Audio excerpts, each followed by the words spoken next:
৯২ দলের অংশগ্রহণে শুরু হয়েছিল ক্যারাবো কাপ। এখন রয়েছে ৮টি দল। আজকে বাংলাদেশ সময় রাতে ক্যারাবো কাপের কোয়ার্টার ফাইনালের ম্যাচগুলো অনুষ্ঠিত হবে। রাত ১টা ৩০-এ আর্সেনাল খেলবে ক্রিস্টাল প্যালেসের সাথে, রাত ১টা ৪৫-এ নিউক্যাসল খেলবে ব্রেন্টফোর্ডের সাথে ও রাত ২টায় সাউদাম্পটনের মুখোমুখি হবে লিভারপুল। এবং আগামীকাল রাত ২টায় ক্যারাবো কাপের কোয়ার্টার ফাইনালের শেষ ম্যাচে মুখোমুখি হবে টটেনহাম ও ম্যানচেস্টার ইউনাইটেড। লিভারপুল সবচাইতে বেশি ক্যারাবো কাপের টুর্নামেন্ট জিতেছে ১০ বার।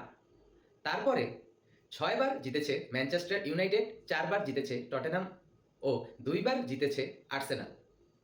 আজকে আমরা এই দলগুলোর বিগ প্লেয়ারকে নাও দেখতে পারি, কারণ আপনারা সবাই জানেন Premier League, Champions League, Europa League, Europa Conference League, FA Cup ও ক্যারাবো কাপ একসাথে অনেক খেলোয়াড়দের রেস্টেরও দরকার পড়ে। তাই আজকে আমরা অবাক হব না যদি ম্যাচে অনেক ইয়াং প্লেয়ারদের দেখা যায়।